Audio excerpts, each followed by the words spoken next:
Wow, so many people. I'm really proud to be here in this multinational city of Moscow. Nice to see you all, guys. How are you today?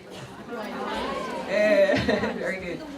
Moscow is really good at attracting attention, right? Millions and millions of people are coming here every year, every month, every day.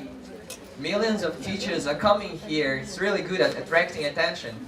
Sadly, some teachers coming to Moscow, teachers working in other cities of Russia, they find it hard to attract attention of their students, right?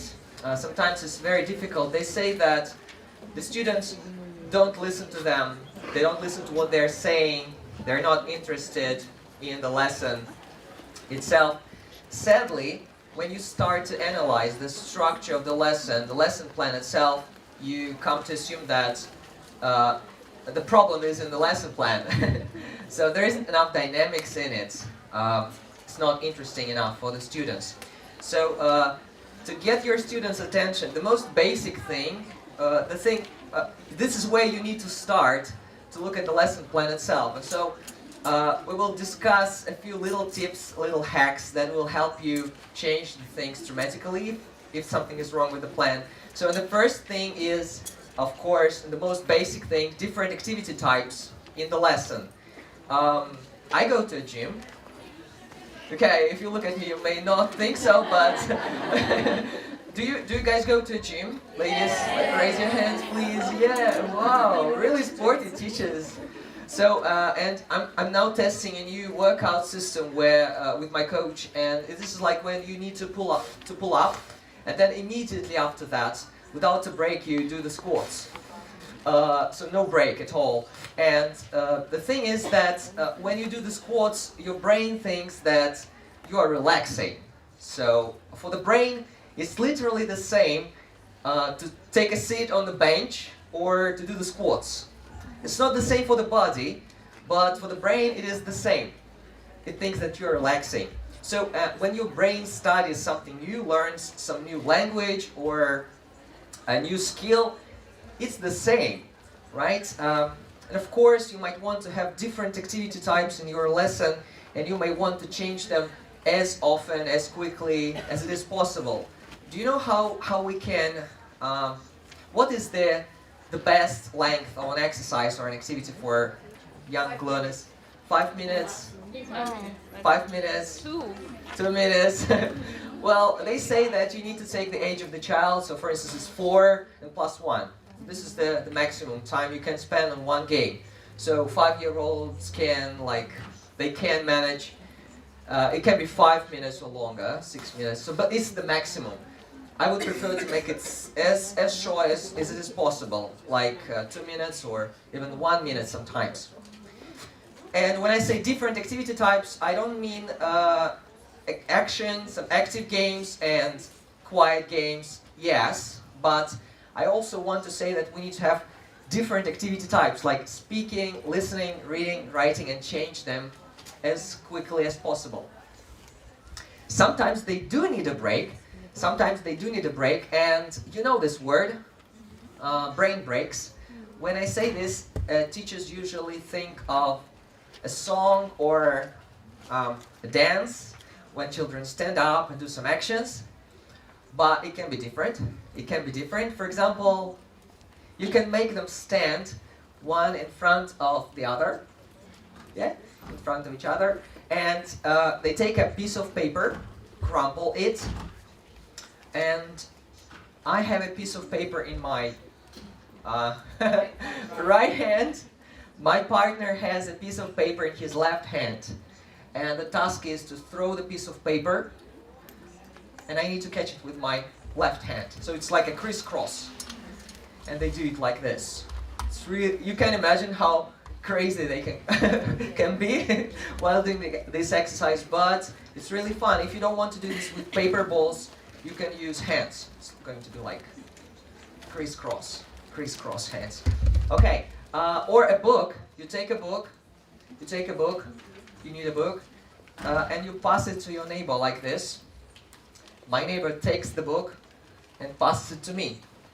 and we do this, okay? So we stand up and do this. And let's try to do a few brain breaks right now. So some of you are standing. Guys, sitting, please stand up, stand up, stand up, stand up. Okay. All right.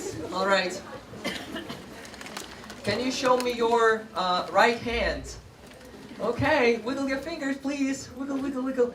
Very good. And now touch your nose. Okay, now show me your left hand. And touch your ear. Right ear. Okay, and now, like this. Okay, and now slowly change. Change again. Now quicker. Change. Okay, and then the same with the second part of the body, okay? We'll not do this right now.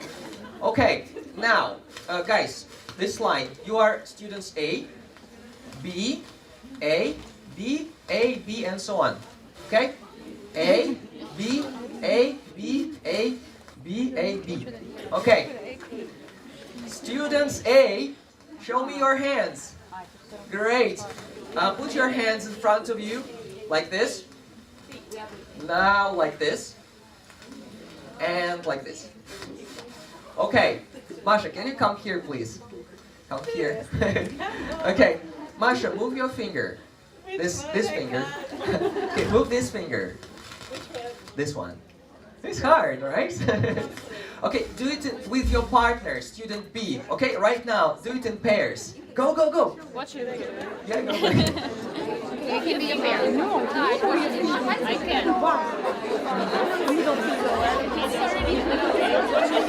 Don't touch the finger. So just show, don't touch. Just tell me what should I do? Just show.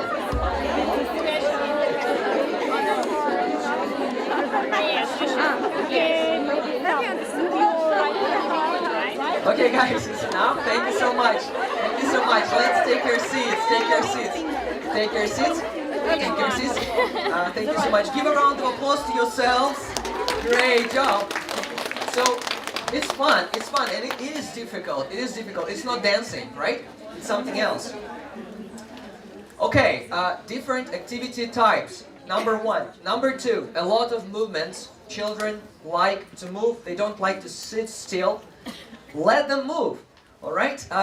Sometimes we find it hard to make them work in pairs and do freer activity tasks that our adult students do with pleasure.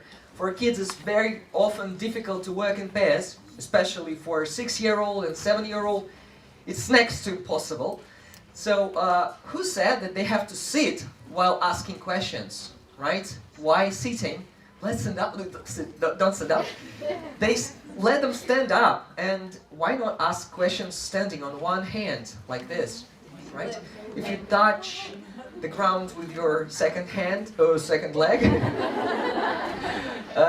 no hand, you lose, right? And your partner starts asking the question. So, what's your name? How old are you? And so on. Oh, okay, you're a loser. And he asks, let's make this activity more challenging and add a balloon on the head. So they're standing and talking. And if the balloon falls down, if I drop the balloon on the ground, I lose. My partner asks me questions. So he takes the balloon, puts it on his head, and asks me questions. Why not? Pair work. There are lots of games like rock, paper, scissors, you know, right? Rock, paper, scissors, 1, 2, 3. Oh, I win. I take a card and I ask my partner a question with a word on the card. But there are less common games like dog and cat. So we'll do it in pairs right now. So A, B, A, B, A, B, A, B, A, B, A, B. Students A, can you show me your hands, please? Okay, you are cats. You are cats. Your cats. Students B. B, B, B, show me your hands. Okay, you are dogs. So cats above, dogs under the cats. We do it like this. Meow, meow, cough. You need to catch. And the dog and the cat needs to run away, okay? In pairs.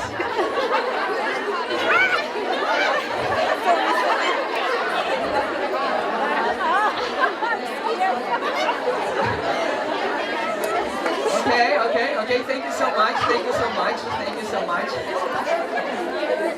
Thank you so much. Guys, can I ask you a question? When I raise my hand, please raise your hands too, okay? So let's try. I'm raising my hand. Yeah, thank you so much. Thank you. Great. Fisherman. Mr. Shark. Wow. I'm very hungry. Mr. Shark and Fisherman. Fisherman is fishing. He's having a nice day. Nothing wrong, and the shark is very hungry. It wants to catch the fisherman. Alright? So let's do it in pairs too, but this time let's change roles, okay? Let's go.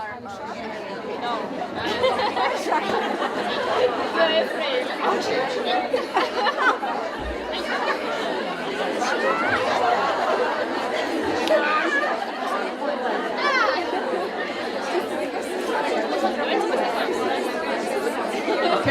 Okay, thank you so much, thank you so much, thank you so much.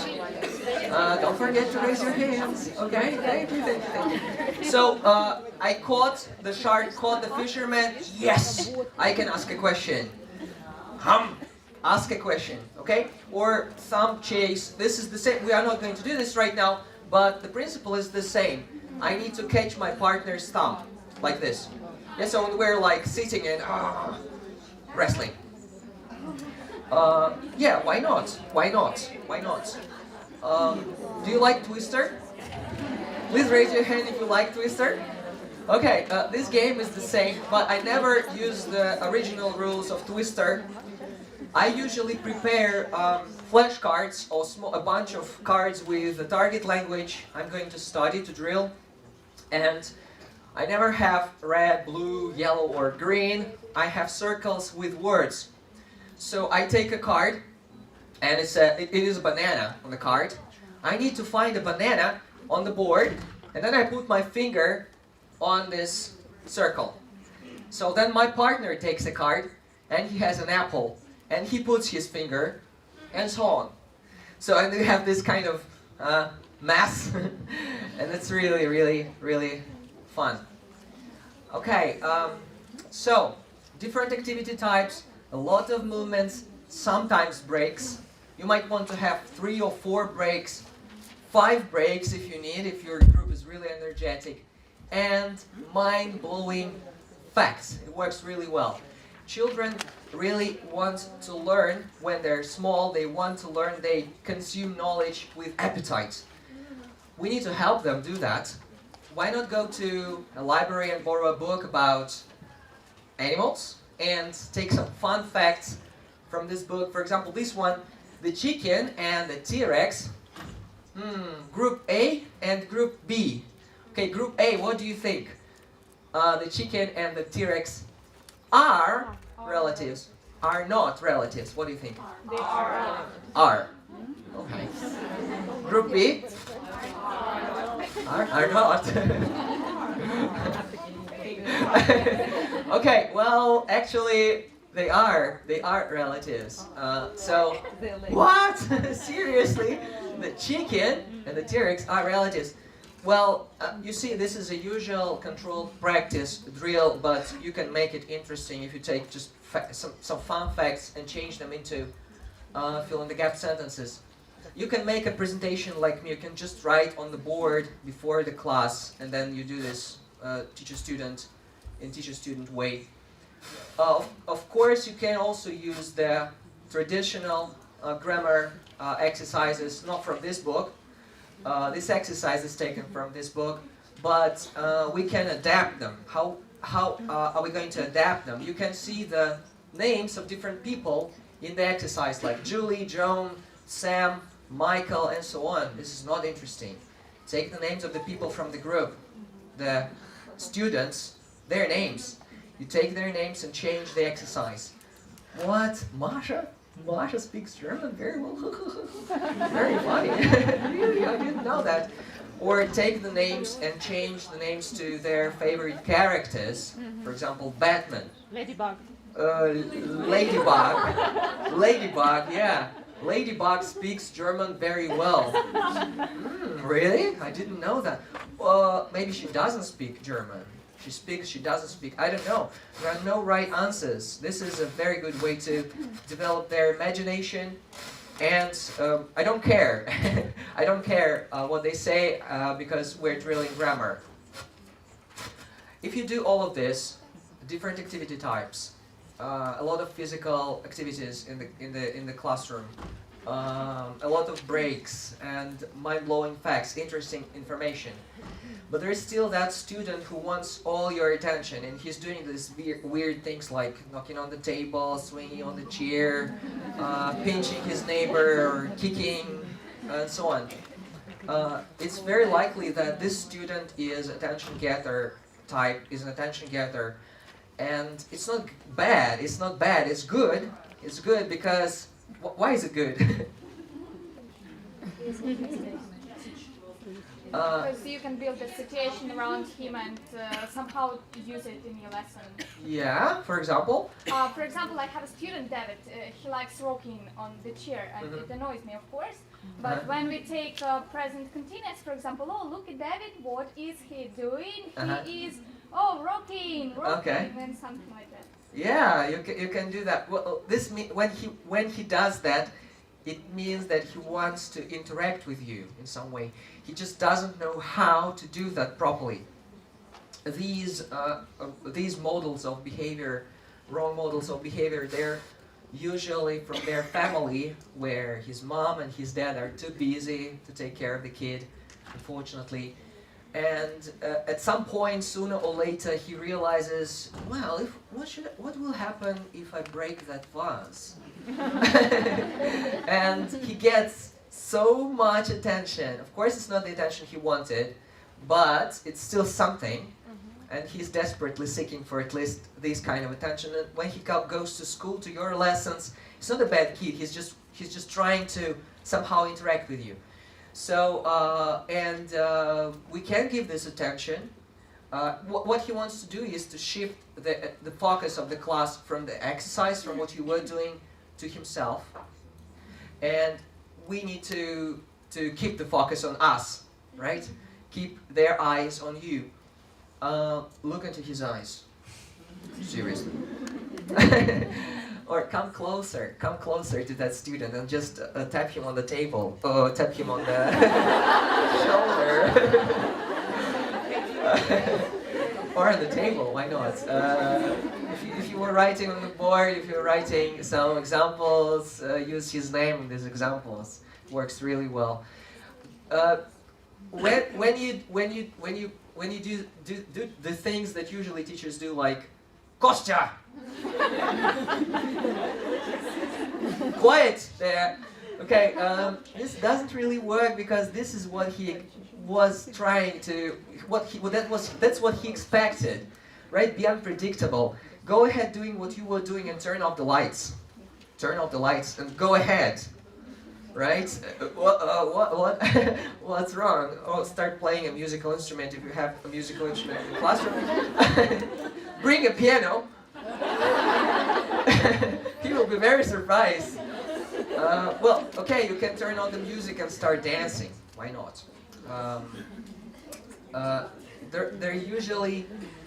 There is usually a game or an activity they like, and you will spend the first month trying to discover what it is, and then when you start to feel that you're losing the control, and you can start playing this game, immediately all their eyes are on you, because all their attention is back. Ask the student to leave the room. Collect the notebooks, please. Peter, can you collect the notebooks? Can you water the duster, please? Can you go to the office and ask if they have some extra markers? Okay, being unpredictable helps. If you didn't manage to keep their attention, if you lost it, there is a tool. They are called attention getters, usually. And I'm not talking about things like, shut up, you stupid children. This doesn't work. Well, it can work, but I don't like this. It doesn't really work in my classes. When we say attention getters, we usually mean pre-learned chants. And when this happens, when you lose the control you say the beginning of the chant, and they respond saying the second half. For example, I say, "Hocus pocus," and they say, "Everybody focus." Yes, I like to do this with actions, right? When I say, "Hocus pocus," and they say, "Everybody focus," like this. And again, "Hocus pocus, everybody focus." So, and we do it several times until they remember, until they all look at me. 1, 2, 3, eyes on me, right? 1, 2, 3, eyes on you, and we show with 1, 2, eyes on you. 1, 2, eyes on you. Yeah, okay. This is a mistake. Never mind. But I change it. We do it in a slightly different way. 1, 2, 3, eyes on the window, eyes on the door. Okay, eyes on the floor, eyes on Petya. Petya is being naughty at the moment, and they're like, "Huh," and Petya's, what? Right? Macaroni and cheese, everybody freeze, right? And when I say macaroni and cheese, they go really wild, like, "Wah!" And then everybody freeze and we freeze. Yeah, macaroni and cheese and everybody freeze. And we do it several times until they're quiet. Again. Hands on top, that means stop. So I say hands on top, and that means stop. Hands on top, that means stop. Several times. My favorite one is chica chica boom boom. And when they say boom boom, they tap the table. Like I say chica chica, and they say boom boom. Chica chica boom boom. And they change the voice, like say it like a mouse now. Chica chica boom boom. Chica chica boom boom. Say it like a cowboy. Chica chica. Boom boom. Say it like a robot. Chica chica boom boom. Like a snake, like a goat. And well, you do it several times and be sure that they will be looking at you. This is also the one I like. Flat tire, and then they breathe in as much air as they can, and then they say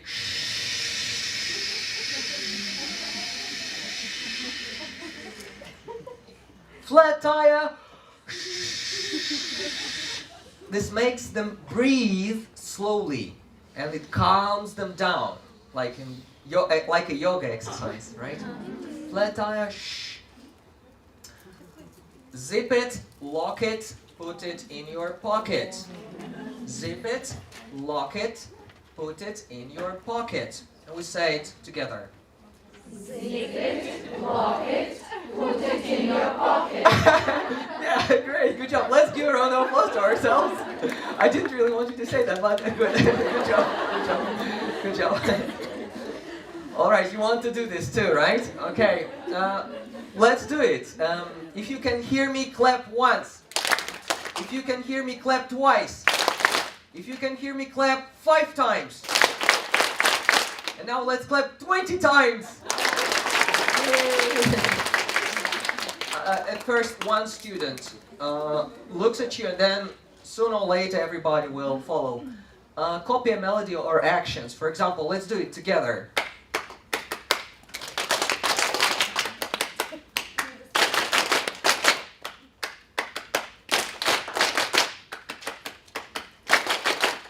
You can do the same with sounds like ooh, ooh, ooh, ah, ah. And they say ooh, ooh, ooh, ooh, ah. And yeah, why not? Why not? Richard Graham says that we need to take their energy and throw it away. I agree. And he makes them clap. Can you clap, please? Louder, please. Louder, louder. Now, stomp with your feet and clap. Go ahead, go ahead. Louder, louder, louder, louder, and stop. Yes, it's difficult. We tap on the table. We tap on the table. So they do like this. And it gets really wild and it's really noisy in the classroom. That's why all teachers of my school hate me. Tap the table. Count down. Just look into the eyes of the student and start to count down like this. He doesn't want to discover what happens when you count to 0. Or start doing some fine motor skills exercise. So you just take a pen or a pencil and you roll it like this. I like this. or massage your ears. Oh gosh, it's so nice. I like this so much, and they will like it too. Sleep on the table. We lie down and start snoring loudly, very loudly, like. And then at some moment I say wake up, and they have already thrown this energy away while snoring. Silent ball. When you take a ball and pass the ball around, and you need to make no sounds. If you make a sound, you lose. You're out of the game, right? You pass the ball, and if you accidentally say something like haha or hee hee, you are out of the game. And the last attention getter today, we'll do it together, okay? Can you please clap with your fingers, pointer fingers. Now with 2 fingers, please. Now with 3 fingers. Now with 4 fingers. And now with all your hands. Okay, thank you very much, ladies and gentlemen. It was nice to be your guest today. Please stay here. We're going to have a lot of very interesting speakers. If you have questions, I think I have no time for questions, unfortunately. But you can always go to my blog, find me there, and write a message to me directly. I'll try to help you. Okay, thank you so much, ladies and gentlemen.